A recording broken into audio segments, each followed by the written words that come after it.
The alien bride joke. The Galactic High Council was laughing. The meeting hall echoed with cruel amusement as one of them placed a glowing image on the center table. It showed a human male, young, average, quiet. His name was Ethan Cole. A simple, Earth engineer living in a research outpost on a neutral planet. "This one," snorted a three-eyed ambassador. "Let's send her to him. A proper joke to lighten the mood after the treaty war." Another council member, tall and made of crystal-like scales, grinned. "Yes. Let the Earthman deal with a warrior bride. Let's see him cry, panic, or run." The joke had a name. Her name was Liza. She was from the proud and powerful Varelian warrior caste, tall, strong, and known for their sharp blades and even sharper pride. Her kind never bowed, never laughed, and never married outsiders. She didn't laugh either when they told her the plan. "You want me to what?" Liza stood stiff, her armor shining with fury. "You will symbolically marry this human," the council's voice rang in her ears, "to show the treaty is a success. Nothing more. You are not to bond. You are not to touch. You are to scare him, maybe make him cry a little. You are the joke." Liza hated it, but orders were orders. Disobeying meant dishonor. She stepped into the shuttle the next morning, silent, angry, and full of pride. On the small Earth-aligned colony called Junction 9, Ethan was reading a book on alien languages when the sky lit up with a Varelian ship's arrival. He had no idea what was coming. A knock echoed on his metal door. He opened it and froze. Standing there was the most beautiful, dangerous-looking woman he had ever seen. Her skin shimmered with a soft violet hue, her eyes glowing like twin suns. Her figure was tall, athletic, and covered in dark ceremonial armor. Her expression, cold as space. "Ethan Cole," she said in a sharp voice. "I am Liza of the Varelian Guard. I am your bride." Ethan blinked. "Excuse me, I have been assigned to you as a ceremonial mate," she said, as if spitting out poison. "Do not try to impress me. Do not speak unless needed. This is for show only." She walked past him into the small living unit, inspecting it like a military zone. Ethan stood in shock. A few minutes later, Ethan made 2 cups of tea and offered one to her. "You must be tired. Want some tea?" She turned and stared at the cup. "You offer me warm leaf water?" Ethan shrugged. "Yeah, that's what tea is. Try it." Liza frowned but took the cup. She sipped it, then looked confused. It was nice, calming, strange. The next few hours were awkward. She stood in corners, examined furniture, made sharp comments about Earth technology being soft. Ethan didn't argue. He quietly made dinner, let her settle in the spare room, and didn't ask too many questions. It was the opposite of what she expected. Back in the Galactic Council chamber, members watched the footage through hidden surveillance. They waited for screams, chaos, or arguments. Instead, they saw Ethan quietly folding a blanket for her, cooking noodles, giving her space. One council member cursed. "Why isn't he reacting like a fool?" another grumbled. "Where's the entertainment?" Late that night, Liza stood by the window looking at Earth's small blue moon from far away. She spoke to herself softly in her alien tongue. Ethan walked past her, noticed her expression, and asked, "Do you miss home?" Liza turned sharply. "Do not speak of things you cannot understand." "I'm sorry," he said, not offended. "But if it helps, I've been away from Earth for 2 years now. I miss the sound of rain." Liza looked at him, then away. She didn't reply, but deep inside something shifted. She expected this human to be loud, foolish, or afraid of her. Instead, he was kind, calm, gentle. The next morning, she found a fresh towel outside her room, folded neatly with a small note. "Welcome, Liza. Let me know if you need anything." She picked up the towel slowly, staring at the note. Back in the Galactic Council, someone muttered, "This joke is going to backfire, isn't it?" Yes, and they had no idea how badly. Ganked. Rules of the bond. The next few days were strange for both Ethan and Liza. She didn't talk much. She watched everything. Her warrior eyes noticed small details. The way Ethan folded his clothes, how he watered a dying plant, how he always made 2 cups of tea now instead of 1. She hated how peaceful it felt. In her world, strength was everything. Her people didn't sit quietly. They trained, they fought, they obeyed orders. But here in this small Earth-style outpost, everything felt slow, safe. And Liza didn't know what to do with that feeling. One morning, Liza received a secret message through her wrist communicator. It was from a senior commander back home. The message was short and clear. Do not get attached. This is temporary. No physical contact. Do not let the human touch your skin. If you violate the bond rules, consequences will be severe. She scoffed. As if I would ever touch a human. She closed the message and turned around, only to bump into Ethan, who had just entered with 2 hot drinks. Oh, he said, quickly stepping back. Didn't mean to sneak up on you. Liza froze. Their hands had brushed for just a second. It sent a strange warmth through her arm. She pulled back like she'd been burned. Don't ever do that again, she growled. I didn't mean to, Ethan said quietly, placing the drinks on the table. Sorry. That afternoon, a drone carrying supply crates malfunctioned above the outpost. It spun out of control, crashing toward Liza's direction. The warning alarm screamed. She reacted fast, drawing her blade and ready to leap. But the crate was too close. Suddenly, Ethan slammed into her from the side, pushing her out of the way just in time. They rolled across the dusty ground together, the heavy crate crashing inches away from them. For the second time, their skin touched, his hand on her waist, her arm across his chest. She stared at him, wide-eyed, her breath caught. He was breathing hard too. Are you okay? He asked. Liza's mind screamed at her to push him away, but her body didn't move. She nodded slowly. That night she stayed quiet. She sat by the window again, staring at the stars, confused. Ethan kept his distance but kept looking at her from across the room. She finally broke the silence. Why? Did you push me? Ethan blinked. You were about to be crushed. What else was I supposed to do? You could have let me handle it. I am trained for danger. He gave a half smile. Yeah, well, I guess I'm not trained to stand by and watch someone die. She looked at him, then turned away again. Your kind is strange. Maybe, he said. But sometimes strange is good. Later that night, Liza couldn't sleep. Her body was reacting oddly. She felt warm, sensitive. Her skin tingled where he had touched her. Virelians didn't react this way unless... No, it couldn't be. She stood up and paced the room.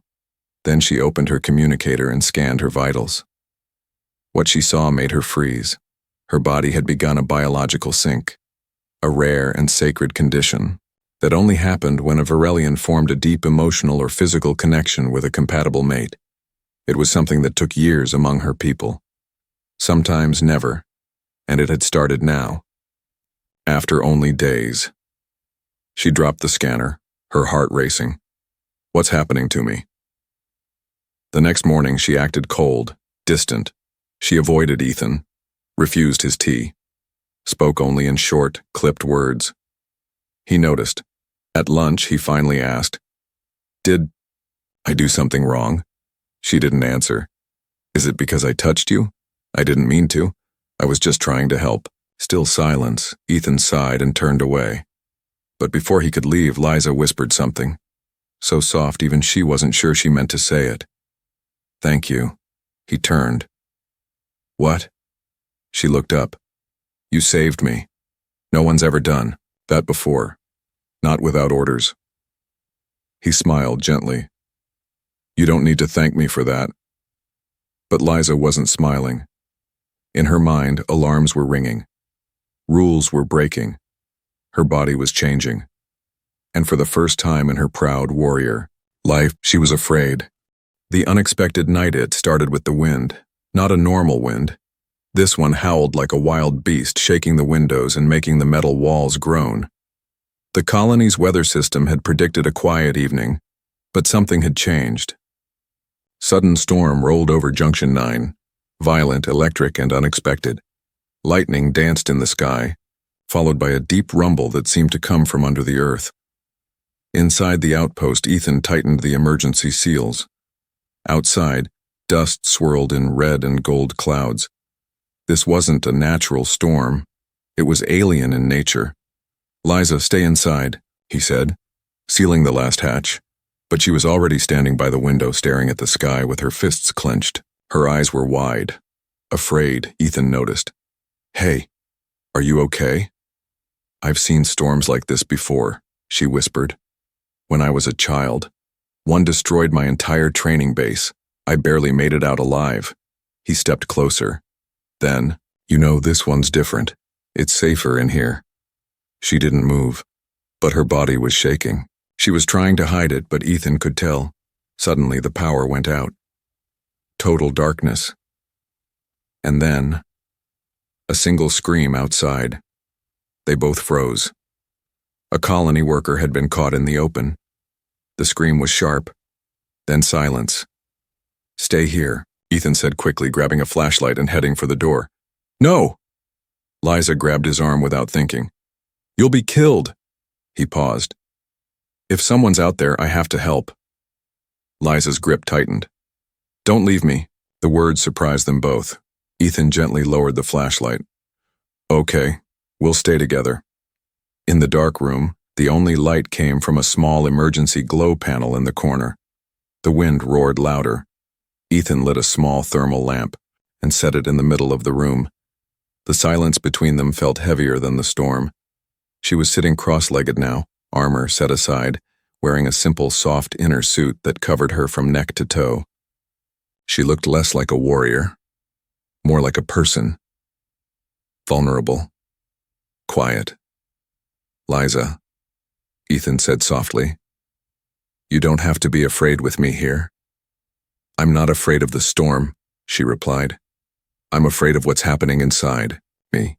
He didn't understand. "What do you mean?" She hesitated, then spoke in a lower voice. "My people believe in controlled bonds, but something broke.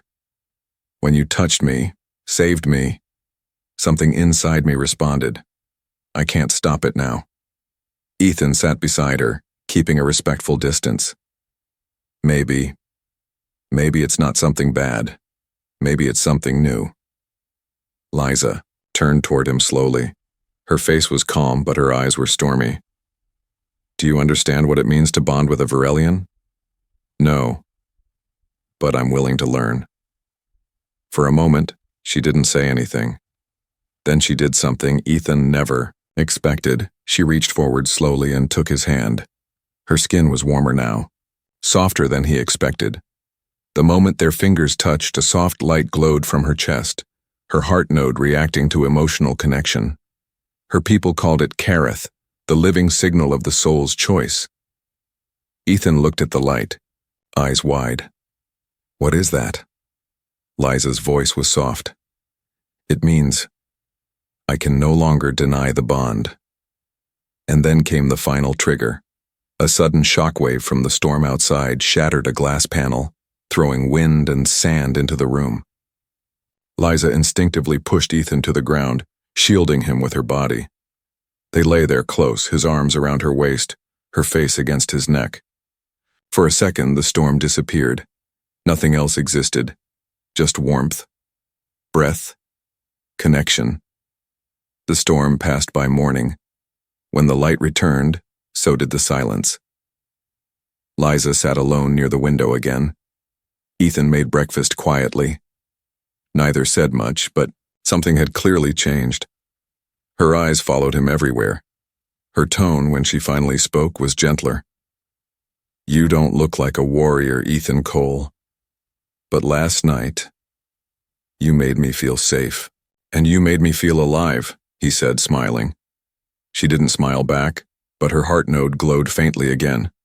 In the Galactic Council chamber, hidden observers watched the footage. One ambassador slammed his fist down. "The bond has started. This is no longer a joke." "Should we extract her?" another whispered. No, said the elder counselor. Let it continue. We need to see what happens when a Varelian forms a full bond with a human. For science. No one said it out loud, but in their minds, they feared one thing more than war, the birth of something new. The bond cannot be broken. Liza stood under the cold water of the decontamination shower, eyes closed, breath steady. But her mind in chaos. No matter how hard she tried, she couldn't wash away what had started. Not from her skin, not from her soul. She placed a hand on her chest. Her Kareth node, a small bioorganic crystal embedded at birth in all Varelians, was glowing faintly. Again, this was not supposed to happen. Bonding with a human wasn't just taboo, it was impossible. The ancient code said so. Every history scroll, every elder, every scientific record denied the chance of interspecies bond. But now, her body disagreed. She walked into the main room, where Ethan was fixing the air purifier. He turned and smiled, as if nothing had changed. But everything had changed. He offered her tea again like every morning. She accepted it without a word. Their fingers brushed. A soft pulse of energy traveled up her arm again. She set the cup down immediately. We need to talk. Ethan looked up. Okay. This, what is happening, must stop. I was sent here, as a joke.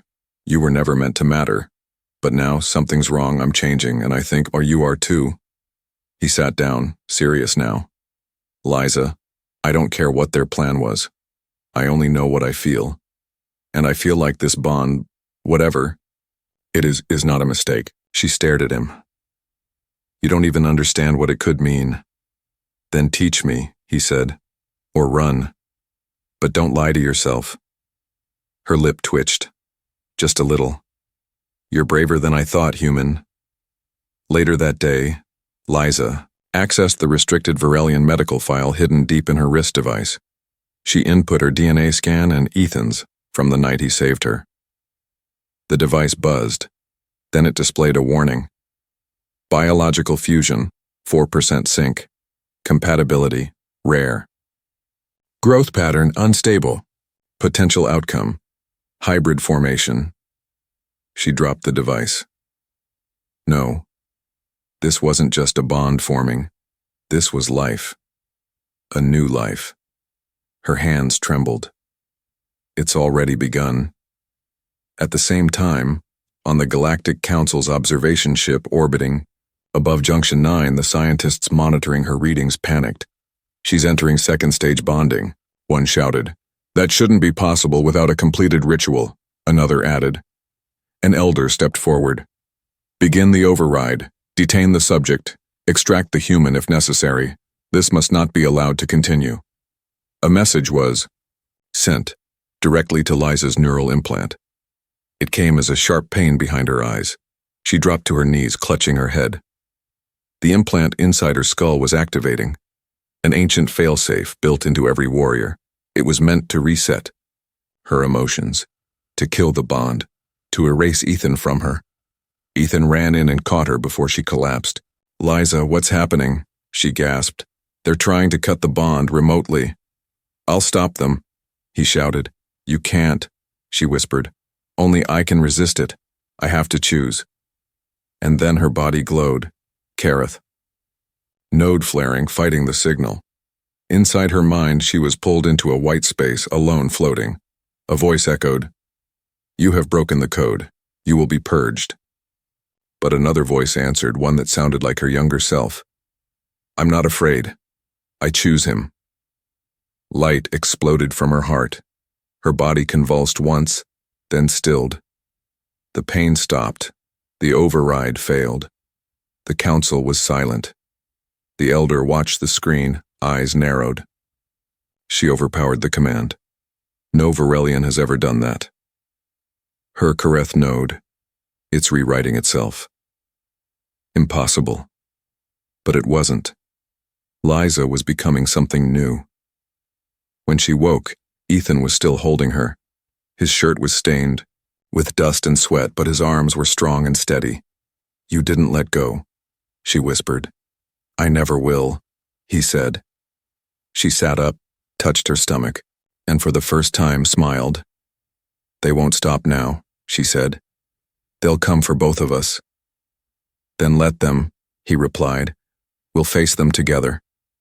Her eyes glowed softly. You're not just part of this bond now, Ethan. You're part of a future the galaxy never imagined. Signs of life. The medical scanner beeped again, then again, and again. Ethan stared at the small display in shock. Liza stood beside him, silent, hands gripping the edges of the counter, her sharp warrior fingers trembling for the first time in years. Is this real? Ethan asked.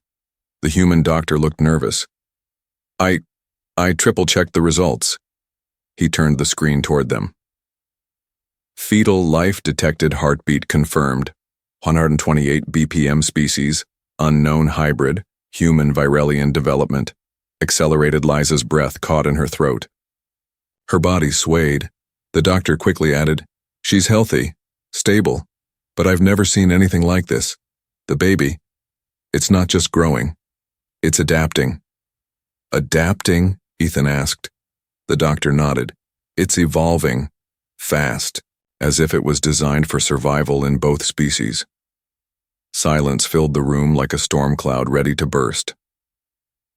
Back in their private chamber, Liza sat on the floor, armor set aside, ceremonial weapons removed. She looked smaller without them. Almost human. Ethan sat across from her. Say something, he whispered. Her voice was a whisper. A child. From us. I didn't think it was possible. Not even in myths. Ethan leaned in gently. Do you regret it? She looked up at him, and for once her eyes weren't fierce. They were wide and glowing with confusion. I don't know what to feel, she said. My people will see this as an abomination. Your people might see it as a threat. But, inside me, I feel something warm, alive, like a spark. Ethan smiled softly. That's called hope. That same evening, the colony's perimeter sensors detected movement, fast, coordinated, and cloaked. Liza was the first to sense it before the alarms even triggered. She stood up abruptly. They're here. Ethan looked confused. Who? The Council's enforcers. They won't attack openly, not yet. But they've come to confirm the news themselves. And just like that, she was no longer just Liza. She was Virelian again, warrior mode. Her voice dropped low. If they confirm the pregnancy, they'll try to take me or worse, terminate. Ethan stood up. Then we won't let them near you. She grabbed his arm. No, listen. This is bigger than us now. They might not care about us. But the baby, if they get their hands on it, could become their weapon, or their fear. Later that night, as the wind howled through the outpost corridors, Liza stood on the rooftop, her long silver hair glowing in the moonlight. She whispered into her wrist link. I know you're listening, High Council. You've seen the scans. You know the truth. She looked down at her belly, then back to the stars. Her voice hardened. You sent me as a joke. You laughed when I was forced into this bond. But now, I am no one's joke. She paused. This child is mine. Ours. And I swear, if you try to take it, I will show you the meaning of Virelian fury. Then she cut the signal. Downstairs, Ethan was preparing emergency travel bags, supplies, energy cells, rations. But Liza returned and placed her hand on his shoulder. No, we don't run. But they'll come with weapons. She nodded. Then let them.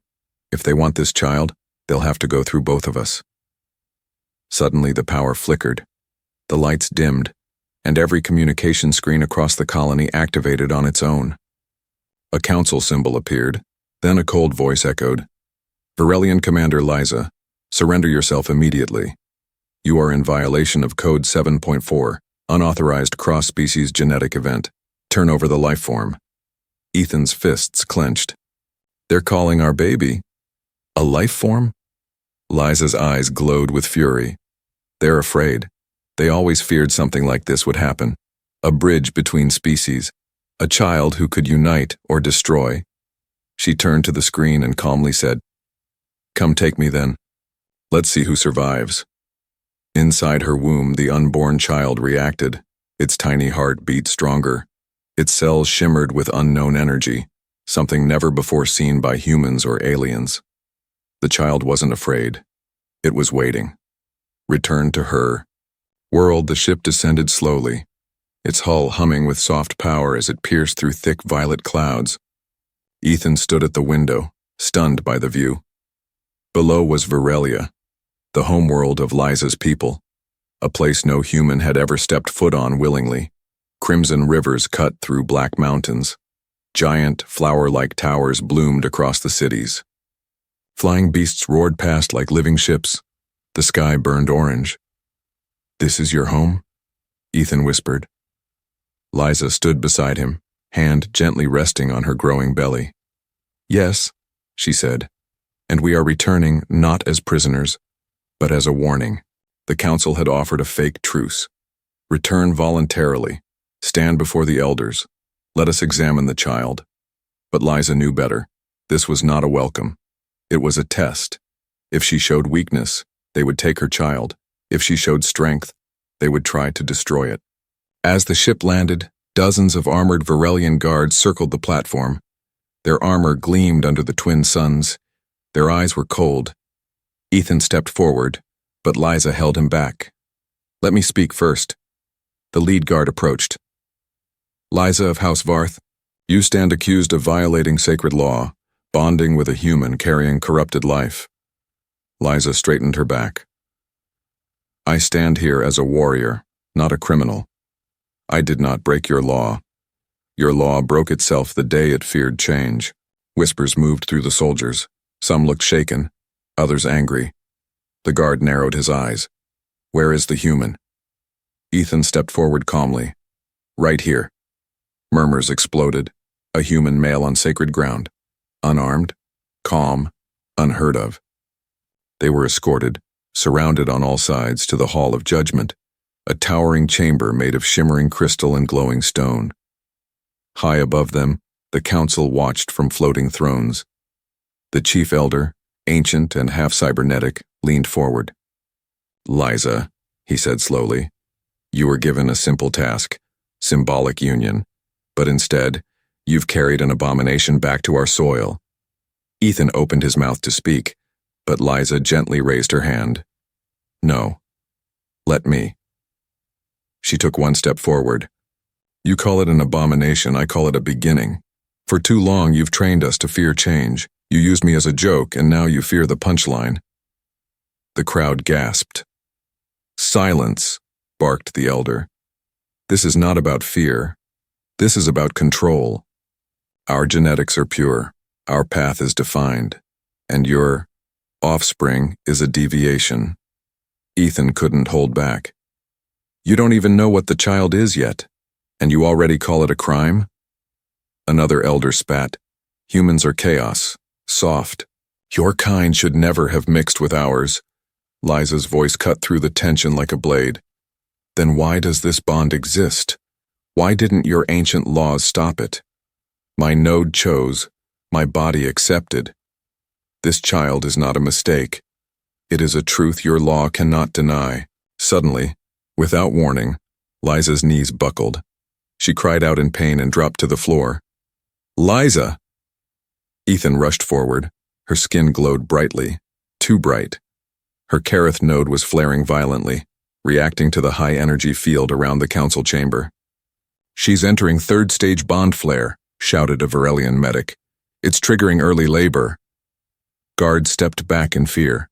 The elder stood. "It's unstable. Get the extraction unit now." Ethan stood in front of Liza, shielding her. "Don't you touch her." The moment was tense. Blasters half raised, warriors confused, the elders divided. But then, a sound filled the chamber, a deep thrum, like thunder in space. It came from Liza. No, from her womb. The energy radiating from the unborn child began shifting the walls. Crystal tiles flickered. Weapons powered down on their own. Even the elder's floating throne lowered. The child was not even born, and it was already affecting reality. One young warrior among the guards fell to his knees. "This is no abomination," he whispered. "This is the next step." Another nodded. "She carries the future." The elder roared, "No, we must not allow this." But the council's control had already cracked. Dozens of soldiers dropped their weapons. Some bowed. Liza, breathing heavily, whispered to Ethan, "It's not just about us anymore. This baby is the key to something larger." Ethan nodded. "And we're going to protect it no matter what."